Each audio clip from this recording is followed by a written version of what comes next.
Detail में समझा के बताऊंगा।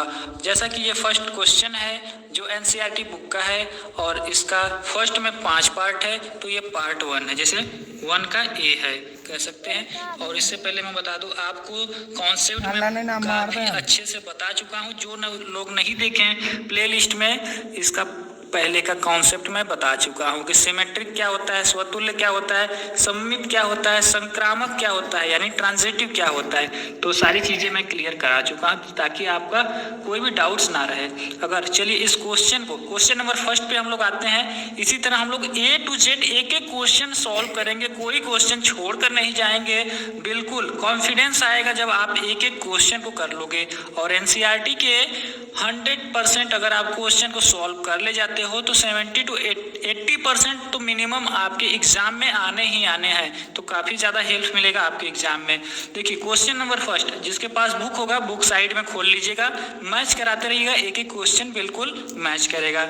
आपको फर्स्ट नंबर क्वेश्चन में क्या पूछा है फ्रेंड्स, करा निर्धारित कीजिए। देखिए जहां भी वर्ड मिल जाए निर्धारित कीजिए, सिद्ध कीजिए, तो आप समझ लीजिए आपको शो ऑफ कराना है, दिखाना है, क्वेश्चन को केवल दिखाना है, बता देना है। जैसे आपसे बोल दे कि हाँ आप सिद्ध कीजिए कि आप इंडियन हैं, या निर्धारित कीजिए कि आप एक भारतीय हैं, तो आप क्या करेंगे, आप अपना आधार कार्ड प्रेजेंट करेंगे। अगर वो भारत सरकार द्वारा होगा तो आप बोलोगे कि हाँ हम भारत के नागरिक हैं, हमारा भारत से संबंध है। अगर वो पाकिस्तान का होगा तो आप बोलोगे कि नहीं मैं नहीं सिद्ध कर पाया इसलिए वो नहीं है। समझ गए सारी चीजें। तो इस चैप्टर में हमें संबंध, रिलेशन एंड फंक्शन का ही है, तो काफी अच्छे से समझने वाले हैं। देखो फर्स्ट क्वेश्चन में पूछा है कि आपको प्रूव करना है, क्वेश्चन आएंगे आपको बताना है कि ये रिफ्लेक्सिव है, सिमेट्रिक है या ट्रांजिटिव है। ठीक है, तो इस क्रम में फर्स्ट क्वेश्चन है कि समुच्चय यानी सेट ए दे रखा है आपके लिए 1, 2, 3 यानी सेट ए के एलिमेंट है कहाँ तक 14 तक में संबंध आपको दिखाना है। रिलेशन आर इस प्रकार है या परिभाषित है कि आर का वैल्यू दिया है, एलिमेंट है x और y, और इसका संबंध किससे 3x - y = 0 होना चाहिए। तो आपको ये सॉल्व करके बताना है। चलिए तो इसका हम लोग सोल्यूशन देखते हैं और आप भी बिल्कुल इसी तरह सॉल्व करके आएंगे अपने एग्जाम में। और एक बात मैं बता दूं, इस चैप्टर में आपको करना क्या होता है, क्वेश्चन को बहुत ज्यादा सिंप्लीफाई नहीं करना होता, आपको किसी तरीके से प्रूव करके दिखा देना होता है, लिख कर बता देना होता है कि हाँ ये कंडीशन फॉलो नहीं कर रहा है इसलिए नहीं है। ठीक है, चलिए दिया क्या है आपके लिए, तो आप बोलोगे सर दिया है, पहले देखो जो दिया है वो लिख दो, 3x - y = 0 दे रखा है। ठीक है, 3x - 4y y = 0, तो दिया है 3x - y = 0। तो आप यहाँ से क्या कर सकते हो, आप इसको बैलेंस कर लो, कैसे, x के बराबर में, या फिर आप लिख सकते हो y को इस साइड भेज दीजिए, तो y = क्या हो जाएगा 3x। ये क्यों कर रहे हो सर, इससे करने से क्या फायदा होगा, तो देखो ये कंडीशन आपको एक मिल गई, जहाँ पे y की वैल्यू होगी वहाँ पे आप x के फॉर्म में रखोगे, मतलब x की जगह 1 रखोगे तो y की वैल्यू कितनी आएगी 4 आएगी, समझे। x की वैल्यू 2 रखेंगे 3 × 6 यानी कि y की वैल्यू 6 आएगी। इस तरह से आपको रखना है। तो इसके द्वारा हम लोग क्या कर सकते हैं, इसके द्वारा एक संबंध स्थापित कर सकते हैं। और संबंध कैसे स्थापित करना है, आर का जो संबंध होगा x, y यानी x और y के वैल्यू लिखिए। चलिए x की जगह जब हम 1 रखेंगे तो y की जगह क्या आएगा, आप बोलोगे सर 3 आएगा, क्यों, क्योंकि 3 का मल्टीप्लाई होगा, x की जगह 2 तो y की जगह कितना 6 आएगा। तो यहाँ पे r का संबंध लिख दीजिए आप लोग, r = हो जाएगा सेट, जब x की जगह 1 रखेंगे तो y की वैल्यू आएगी 3। ठीक है, इसी तरह x की वैल्यू जब 2 रखेंगे तो y की वैल्यू आएगी 6। ठीक है, x की वैल्यू अब हम 3 रखते हैं, जब 3 रखेंगे तो y की वैल्यू कितनी आएगी 3 × 3 = 9 आएगी। इस तरह से आपको एक संबंध मिलेगा। चलो x की वैल्यू 4 रख दो, 4 रखोगे तो y की वैल्यू क्या आएगी, आप बोलोगे सर 4 का गुणा कर दो यानी कि 12 आ जाएगा। ठीक है, इस तरह से आपका ऐसे एक क्या संबंध मिल जाएगा। हमने 3 तक 4 तक रखा है, आप आगे भी रख सकते हो, तो इतना हमारे लिए सफिशिएंट है। ठीक है, अब इन संबंध से आर के इस रिलेशन से हम सारे क्वेश्चन सॉल्व कर लेंगे। हमें पहला क्या प्रूव करना था कि यह स्वतुल्य है कि नहीं, यानी कि पहला कंडीशन हम प्रूव करते हैं कि इसका स्वतुल्य। तो देखते हैं कि यह स्वतुल्य है या नहीं है। तो स्वतुल्य के लिए आपको कंडीशन मैंने बता रखा है, कब होगा, जब इस रिलेशन में ए कॉमा ए हो, क्या हो, ए कॉमा ए का मतलब हो सकता है 2 2 हो, 3 3 हो, 4 4 हो, 1 1 हो, मतलब जो पहला एलिमेंट हो वही दूसरा भी हो। तो इस तरह से अगर ऐसा कंडीशन मिलेगा तो ये रिफ्लेक्सिव यानी कि स्वतुल्य होता है। तो हम इसमें देख रहे हैं, अगर इसमें हमें देखने में मिलता है कि कहीं पर भी 1,1 दिख रहा है, 1,1 कहीं पे दिख रहा है इस रिलेशन में, यानी ए 1,1 नहीं दिख रहा है, ना ही 2,2 दिख रहा है, तो लिखेंगे कि 1,1 का संबंध यानी does not belongs to R. R means ये रिलेशन है, या 1,1 का संबंध नहीं कहीं पर भी नहीं दिखा कि आर से है, ठीक है। इसलिए हम लिखेंगे अतः, आप लिखते इसी तरह आपको भी लिखना है एग्जाम में, अतः आर क्या स्वतुल्य नहीं है, ठीक है, स्वतुल्य नहीं है, ठीक है। चीजें समझ रहे हो ना, बिल्कुल एकदम इजी तरीके से समझो, अवश्य एक काम हो गया आपका यहाँ पे। अब दूसरा पूछा है, ठीक है, दूसरा क्या पूछा है, स्वतुल्य का मतलब आप इंग्लिश में भी समझते रहिएगा, रिफ्लेक्सिव, ठीक है, संक्रामक की बात करते हैं, ठीक है। दूसरा सममित या संक्रामक चेक कर लेते हैं। तो चलो दूसरा हम चेक कर लेते हैं कि यह सममित है या नहीं है, ठीक है। सममित के लिए कंडीशन क्या होती है, आपको बताया गया था सममित का कंडीशन। तो सममित के कंडीशन में आपको बताया गया था कि क्या आर का संबंध अगर ए कॉमा बी से है तो आर का संबंध बी कॉमा ए से भी अगर होता तो हम बोलेंगे कि ये सममित है या सिमेट्रिक है। तो अगर देखिए 1,3 जैसे है, जैसे हम लिखेंगे कि 1,3 का रिलेशन है किससे, बिलोंग्स करता है आर से, लेकिन आप लिखोगे तथा, जैसे ए कॉमा बी का रिलेशन आर से है, तो जैसे 1,3 का रिलेशन आर से है तो 3,1 का भी रिलेशन आर से होना चाहिए। तो कहीं पर भी हमें 3,1 दिख रहा है, आप बोलोगे सर नहीं दिख रहा है, तो था आप यहाँ पे लीजिए तथा 3,1 का रिलेशन नहीं है कहीं पर भी, does not belongs to R. अगर ये बिलोंग्स कर जाता तो आप बोलते सममित है, अगर नहीं बिलोंग्स किया तो नहीं है। तो आप लिखोगे अतः सममित नहीं है, ठीक है। अतः आप सेम टू सेम बस एक ही चीज आपको दिखाना है, अतः आर सममित नहीं है, ठीक है, आर सममित नहीं है। इस तरह से आपका कंडीशन ये हो गया। अब थर्ड सबसे लास्ट जो आपको शो कराना है, आपको चेक करना है कि संक्रामक है या नहीं। अच्छा, कंडीशन इसीलिए मैं पहले बता दिया था कि आप इसको समझे रहिए। संक्रामक, संक्रामक मीन्स ट्रांजिटिव आपको दिखाना है कि ये ट्रांजिटिव है या नहीं। चलो ट्रांजिटिव के लिए मैं दिखा देता हूँ आपको। तो संक्रामक या ट्रांजिटिव के लिए मैंने बताया था कि अगर ए कॉमा बी का संबंध आर से है, यानी ए कॉमा बी का संबंध आर से है, बी कॉमा सी का संबंध आर से है, तो सी कॉमा ए का भी संबंध आर से होना चाहिए। अगर ऐसा कंडीशन हमें कहीं मिलेगा तो हम बोलेंगे ये ट्रांजिटिव है या संक्रामक है। चलिए तो हम देखते हैं ये कंडीशन फॉलो हो रही है नहीं। तो 1,3 तो हमें मिल गया, 1,3 का संबंध तो आर से है, जो है उसको आप दिखाओगे बिलोंग्स टू आर, ठीक है। तथा और 3,9 देखो 3,9 यानी ए कॉमा बी, बी कॉमा सी का संबंध इसका भी किससे है, आप बोलोगे सर 9 से है या आर से है, ठीक है। लेकिन अगर ए कॉमा बी का संबंध आर से है, बी कॉमा ए का संबंध भी आर से है, तो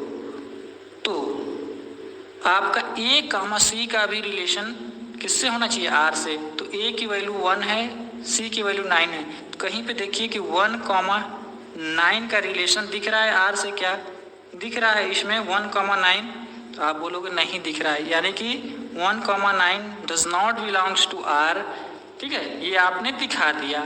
तो यानी अगर ये फॉलो हो जाता तो ये संक्रामक ट्रांजिटिव होता, नहीं फॉलो हुआ तो इसलिए ये नहीं हुआ। अगर आप क्या लिखोगे, अतः आर संक्रामक नहीं है, ठीक है, संक्रामक नहीं है। बस आपका काम हो गया, इससे ज़्यादा आपको इसमें दिमाग लगाने की ज़रूरत नहीं है, बस आप इतना शो करा दोगे हो गया, ठीक है। अब ओवरऑल तीनों को अगर हम देख ले कि एक लाइन में लिखना होगा तो लास्ट में लिख दीजिएगा, इसलिए आर, चलो यहाँ से आप लिख सकते हो आर ना तो समतुल्य है ना तो समतुल्य है, ना तो सम्मित है और ना ही संक्रामक है। बस ये लास्ट लाइन जैसे आप लिख दोगे आपके फुल टू फुल मार्क्स मिल जाएंगे। तो आप लिख लीजिएगा, इसलिए आर न तो स्वतुल्य है और ना ही सममित है, ठीक है, सममित है और ना ही संक्रामक है। तो पहला क्वेश्चन इस तरह से आपका कंप्लीट हुआ, ठीक है। इतना जैसे आप लिख दोगे आपको एग्जामिनर खुश हो जाएगा, फुल टू फुल मार्क्स मिलेगा। इसी तरह एक एक क्वेश्चन को आपको शो ऑफ कराना है। इसमें देखो कुछ ज़्यादा है नहीं, ऐसा नहीं कि बहुत ज़्यादा है, लेकिन इसमें कन्फ्यूज़न ज़्यादा होती है कि आप कैसे दिखाओगे। आपको चीज़ें मालूम तो होती हैं, लेकिन आपको शो ऑफ कराना जरूरी होता है। आपको जैसे मालूम है उसी तरह आप एग्जामिनर को बस लिख के दिखा दो, वो आपको फुल टू फुल मार्क्स दे देगा, ठीक है। तो ये क्वेश्चन इस तरह से कंप्लीट हुआ। तो अगला क्वेश्चन है फर्स्ट का सेकंड क्या करे, प्राकृतिक संख्याओं के समुच्चय n में r का जो है रिलेशन x कामा y का संबंध किसे दिखाना है आपको, x + 5 = y या y = x + 5 दिया है तथा x की वैल्यू जो होगी <4 होगी द्वारा परिभाषित संबंध r कैसा है ये आपको बताना है। तो देखो डरा ना करो, कोई क्वेश्चन ना आए तो ऐसा नहीं कि तुरंत नहीं आएगा, एक दो क्वेश्चन प्रैक्टिस करोगे उसके बाद अगर नहीं आएगा तो फिर बोलोगे, ठीक है। तो अपने आप पे विश्वास रखो कि हम सीख रहे हैं तो सीख जाएंगे, ठीक है। इस क्वेश्चन को कैसे करना है आपको, पहले r निकालोगे, आप रिलेशन निकालोगे। रिलेशन कैसे निकालोगे, रिलेशन निकालने के लिए क्या क्या कंडीशन दिया है, y = क्या दिया है, आप बोलोगे सर y = x + 5 दिया है, ठीक है। और दूसरी कंडीशन क्या दिया है, दूसरा दिया कि x की वैल्यू आपको 4 से कम लेनी है, यानी कि x <4, ठीक है। चलो हम x = 1 रखते हैं। चलो ये आपको r निकालना है, ये जो दिया रहता है r जो संबंध ये आपको निकाल लेंगे, फिर हम बताएंगे कि ट्रांजिटिव है कि नहीं है, सममित है कि नहीं है, बाकी बातें बाद में। पहले r निकाल लो। देखो तो r निकालने के लिए x की जगह आप क्या रखोगे, पहले 1 रखोगे। तो x की जगह अगर आप 1 रखोगे तो y की जगह क्या आएगा, यहाँ 1 रखोगे तो y की जगह आप बोलोगे सर 6 आएगा, ठीक है, 6 रख दिए। x की जगह 2 रखते हैं तो y की जगह क्या आएगा, आप बोलोगे सर 7 आएगा, क्योंकि 5 जुड़ जाएगा। अच्छा x की जगह 3 रखेंगे तो y की जगह क्या आएगा, यहाँ पे 3 रख दो तो 3 और 5 8, तो y की जगह 8 आ जाएगा। अच्छा x की जगह अगर हम x की जगह 4 क्यों नहीं रखेंगे, क्योंकि 4 से लेस देन है। तो बस आपका काम यहीं पे हो गया, हमें संबंध मिल गया r का, ठीक है। अब देखो इसमें हमें क्या बताना है, पहला कि ये सममित है या नहीं, समतुल्य है या नहीं, ठीक है। तो पहला हम चेक करते हैं स्वतुल्य, ठीक है, स्वतुल्य कंडीशन हम चेक करते हैं। तो स्वतुल्य के लिए क्या बताया है, हमने आपको पहले कई बार बताया है स्वतुल्य होगा कब होगा सिमेट्रिक, जब 1,1 होगा, यानी 1,1 होगा, 2,2 होगा, 3,3 होगा। अगर उसका संबंध r से मिल जाए तो आप बोलोगे कि यह स्वतुल्य है। तो कहीं पर भी 1,1 आपको दिख रहा है, नहीं दिख रहा है, तो आप बोलोगे अतः यह स्वतुल्य नहीं है। समझ गए, अब समझ जाना बिल्कुल, अब नहीं समझोगे तो फिर प्रॉब्लम हो जाएगी। स्वतुल्य है, एक एक चीजें मैं समझा रहा हूँ डिटेल में, काफी ज्यादा समय लेकर कि आपको कोई प्रॉब्लम ना हो। चलो ठीक है, स्वतुल्य तो नहीं है। दूसरा कंडीशन हम चेक करते हैं क्या, कि यह सममित है कि नहीं। चलो सममित के लिए बता दो, अब तुम बताओगे कि सममित है या नहीं। सममित के लिए हमने क्या बोला था कि अगर a, b है रिलेशन r में तो b, a का भी रिलेशन r में होना चाहिए। अच्छा तो पहला a, b की जगह क्या है, 1, c का संबंध अगर r से है तो 6, a का भी r से होना चाहिए। तो 6, a कहीं पे दिख रहा है तो लिखोगे जबकि 6, a does not belongs to r। 1,6 तो बिलोंग कर रहा है, a, b तो बिलोंग कर रहा है, लेकिन b, a नहीं बिलोंग कर रहा है। तो आप लिखोगे अतः यहीं पे साइड में अपना लिख दीजिएगा या अगले लाइन में लिख दीजिएगा, अतः r सममित नहीं है। क्या, सममित नहीं है, ठीक है। ये आपका हो गया दूसरा कंडीशन चेक। अब एक और बचता है तीसरा क्या, संक्रामक। चलो संक्रामक हम चेक कर लेते हैं कि ट्रांजिटिव है कि नहीं। चलो इसको भी आप ही बताओगे, कैसे बताओगे? हमने क्या बताया था, ए कामा बी अगर होगा, बी कामा सी होगा, सी कामा ए, यानी कि 1,6 है तो 6 कामा कुछ होना चाहिए। ठीक है, तो देखते हैं 1,6 का संबंध तो आर से है, बिलोंग्स टू आर। लेकिन 6 कॉमा, अच्छा 6 के साथ कोई नंबर है क्या? कोई नंबर है नहीं है, तो आप यहाँ 6 कॉमा यहाँ पे खाली छोड़ दोगे, क्योंकि 6 के साथ तो कोई पेयर ही नहीं है, और पेयर ही नहीं है तो इसका संबंध किसी भी कंडीशन में आर से हो ही नहीं सकती, और इससे ज़्यादा आपको लिखने की ही जरूरत नहीं है। ठीक है, तो आप लिख दीजिएगा अतः, क्या? अतः। इसी तरह आपको लिखना है, एकदम प्रोसेस याद रखना। आप चीजें चेक करोगे और यहाँ पे लिखोगे अतः आर संक्रामक है या नहीं है? संक्रामक। आप बोलोगे सर नहीं है, क्यों नहीं है? क्योंकि हमने अभी चेक किया है। तो समझ गए, सारी चीजें समझ गए ना? अब अच्छा, एक बार लास्ट लाइन में लिख लेना, ये जो आपको पॉइंट दिलाएगा, आप ऐसे लिखना है। देखो क्वेश्चन में एग्जामिनर को खुश करना है तो पॉइंट जाने रहो, नोट लिख देना अतः आर, अतः आर, आर जो संबंध है आर न तो सम्मित है, न तो सम्मित है, न तो स्वतुल्य है। ठीक है, न तो स्वतुल्य है और ना ही संक्रामक है। क्लियर है? इस तरह से आप लिखोगे तो आपको एग्जामिनर कभी हाल में नंबर काटने से नहीं छोड़ेगा, किसी भी कीमत में नंबर नहीं काट सकता। ठीक है, पूरे नंबर देगा, संक्रामक है, कोई कंडीशन फॉलो नहीं। ये लास्ट लाइन जरूर लिख लेना, इसको याद कर लेना कि हाँ इसी तरह करना है। चलिए हम एक क्वेश्चन और करेंगे। तो अगला क्वेश्चन क्या कर रहा है, फर्स्ट का थर्ड वाला, कि समुच्चय ए जो है 1, 2, 3, 4, 5, 6 में आर ऐसा है कि आर के जो एलिमेंट एक्स और वाई हैं उनमें क्या संबंध है? वाई भाज्य है एक्स से, द्वारा परिभाषित है। तो आपको बताना है संबंध आर कैसा होगा। तो पहले आप आर संबंध निकाल लो, और आर कैसे निकालोगे? आर निकालने के लिए आपको ये कंडीशन फॉलो करना होगा कि वाई की जो वैल्यू होगी वो एक्स से विभाजित हो जाएगी। ठीक है, तो आर बराबर आप क्या लोगे? चलो इसका सोल्यूशन मैं बता रहा हूँ। आर बराबर, आपको हमेशा आर निकालना होगा, याद रखना, पहले आर निकालिए तो काम हो जाएगा। अगर एक्स की जगह 1 रखोगे, एक्स की जगह 1 रखोगे तो जो वाई की वैल्यू होगी एक्स से भाज्य होनी चाहिए। तो एक्स से क्या क्या भाज्य होगी? आप बोलोगे सर 1 हो जाएगी। अच्छा फिर क्या होगी? देखो ये कई बार रखना पड़ेगा, 2 हो जाएगी, और क्या हो जाएगी? 1 रखेंगे तो 3 भी हो जाएगी। इसमें से फॉलो हो रहा है ना, 6 तक जाएंगे हम। ठीक है, 1 रखेंगे तो 4 भी भाज्य हो जाएगी, तो 1,5 हो जाएगा और 1,6 हो जाएगा। यहाँ तक हुआ? अच्छा ठीक है, ये कंडीशन फॉलो करें। अब एक्स की वैल्यू हम क्या लेंगे? 2।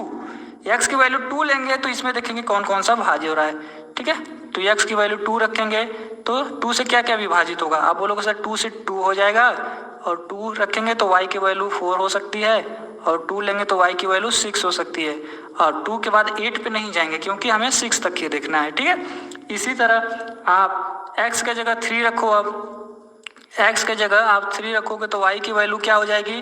तो बोलोगे सर 3 होगी क्योंकि y x से विभाजित है। और क्या है, x की जगह 3 रखोगे तो y की जगह 6 हो सकता है, और इससे आगे नहीं जाएंगे। इसी तरह आप 4 रखोगे तो 4 रखोगे तो 4 से 4 विभाजित हो जाएगी क्योंकि जो x की वैल्यू है वो y से भाज्य है। इसी तरह 4 रखेंगे तो 8 आएगा, लेकिन 8 हमें नहीं जाना है। ठीक है, इसी तरह 5 रखेंगे x की जगह तो y की वैल्यू भी 5 आएगी, 6 रखेंगे तो 6 आएगी। बस आपका काम हो गया, आर संबंध आपको मिल गया। अब आपको चेक करना है कि यह स्वतुल्य है, सममित है, क्या है। चलो पहला कंडीशन हम चेक करते हैं कि स्वतुल्य के लिए। ठीक है, स्वतुल्य के लिए हम चेक करते हैं। ठीक है, स्वतुल्य है या नहीं है, तो आप भी इसी तरह चेक करोगे। कैसे करोगे स्वतुल्य? तो देखो 1,1 है कि नहीं है? 1,1 है, 2,2, 2,2। अब ये चीजें आपको क्लियर हो जाए होंगी क्योंकि A, B, B, C होना चाहिए। अच्छा 3,3 है कि नहीं है? आप बोलोगे दिख रहा है। 4,4 है कि नहीं है? आप बोलोगे दिख रहा है। 5,5 है कि नहीं है? आप बोलोगे दिख रहा है। अच्छा 6,6 है कि नहीं है? आप बोलोगे दिख रहा है। यानी कि सारे कंडीशन क्या हो रहे हैं? फॉलो हो रहे हैं। तो आप यहाँ पे क्या लिख सकते हो? आप लिख सकते हो अतः आर कैसा है, आर स्वतुल्य है, पहली बार मिल गया आपका काम स्वतुल्य है, ये कंडीशन आप यहाँ पे दिखा देना, ठीक है, आर स्वतुल्य। अच्छा दूसरा सममित की चेक करते हैं कि सममित है या नहीं है। चलो हम सममित का चेक कर लेते हैं। तो सममित का क्या कंडीशन है, कोई बताएगा क्या सममित का क्या कंडीशन है? तो आप बोल सकते हो सममित का कंडीशन है ये कि अगर ए कामा बी आर में है तो बी कामा ए भी आर में होना चाहिए, यानी 1 कामा ए, 1 कामा 1 आर में है तो 1, ये तो फॉलो हो गया, 2 कामा 2, ठीक है। चलो तो इसको हम चेक करते हैं। तो सममित चेक करते हैं हम। सममित में कैसे, ए कामा बी जो है अगर वो आर में है तो बी कामा ए भी होना चाहिए। चलो तो ए कामा बी के लिए हम कोई भी रिलेशन ले सकते हैं। चलो तो अगर हम सपोज दैट यहाँ पे 2 कामा 4 ले लें या 3 कामा 6 ले लें, हम यहाँ पे 3 कामा 6 ले रहे हैं, आप कुछ भी लिख सकते हो अपने हिसाब से। 3 कामा 6 हम ले रहे हैं, 3 कामा 6 क्या है, अवेलेबल है, प्रेजेंट है आर में, ठीक है, ठीक है। तो यहाँ पे हम क्या लिखेंगे कि ये जो 6 है 3 से क्या है, भाज्य है, लिख देना 6, जो 6 है भाज्य है किससे, आप बोलोगे सर 3 से, ये कंडीशन फॉलो हो रही है। लेकिन 6 भाज्य है 3 से, क्या 3 भाज्य है 6 से? 3 को 6 से डिवाइड कर सकते हो? नहीं कर सकते हो, तो लिखोगे लेकिन 3 भाज्य नहीं है, 3 भाज्य नहीं है 6 से, ठीक है, 6 से, ये हम दिखा दिए। अब इसके बाद लिख सकते हो, इसके बाद हम लिख सकते हैं कि अतः आर सममित नहीं है, ठीक है, कंडीशन समझो, आर सममित नहीं है, आपको दिमाग को थोड़ा ज्यादा यूज करना होगा, ठीक है, आर सममित नहीं है, ये हो गया। तो संक्रामक जब हम चेक करेंगे तो क्या दिख रहा है कि संक्रामक का कंडीशन पहले लगाएंगे। संक्रामक का कंडीशन, चलो यक्स अगर वाई है तो दूसरा हो सकता है वाई जेड हो, और अगर ये 2 फॉलो हो रहा है तो तीसरा अगर फॉलो हो गया क्या कि यक्स का जेड से वही संबंध होना चाहिए, ठीक है। तो देखो यहाँ पे हम क्या देखते हैं कि यक्स और वाई का रिलेशन अगर आर से है, ठीक है, यक्स और वाई का रिलेशन आर है, इसका मतलब क्या है कि वाई जो है एक्स से, वाई एक्स से विभाज्य है, ये विभाज्य है। तो ये तो कंडीशन फॉलो हो रही है, क्वेश्चन में ही दे रखा है, तो इसमें चेक करने की जरूरत नहीं है। इस वाले में चेक करेंगे कि वाई, अच्छा वाई एक्स से विभाजित है तो जेड एक्स से विभाजित है कि नहीं है, तो जेड भी आपका, जेड जो है एक्स से विभाज्य होगा, ठीक है, इसी तरह आपको लिख देना है, विभाज्य होगा। अच्छा अब आपको देखना है कि अगर ये दोनों कंडीशन फॉलो हो रही तो ये वाला ऑटोमेटिक करेगा यहाँ पे, ठीक है। तो आप यहाँ पे लिखोगे कि जो जेड है आप लिखोगे जेड एक्स से विभाजित जरूर होगा, एक्स से विभाजित जरूर होगा, विभाजित जरूर होगा, ठीक है। ये हो गया आपका तीनों कंडीशन फॉलो। अब क्या कर सकते हो, अब एक काम और करोगे, ध्यान से देखना, तीनों हो गया तो अतः आर कैसा है, आप बोल सकते हो कि आर कैसा है, आर जो है ये संक्रामक है कि नहीं, तीनों कंडीशन फॉलो हो रहा है, तो आप लिख सकते हो कि अतः आर क्या है, संक्रामक है, संक्रामक है। अच्छा इसका पीडीएफ चाहिए तो आपको मैं दे दूंगा, टेलीग्राम ग्रुप में जुड़ जाइए या टॉप 100 जो बैच चल रहा है वहां पे जुड़े रहिए, आपको मैं इसका पीडीएफ बिल्कुल दे दूंगा। तो 2 कंडीशन फॉलो हो रही है, क्या, स्वतुल्य है, संक्रामक है, लेकिन सममित नहीं है, तो आप लिख सकते हो अतः आर जो है, आर स्वतुल्य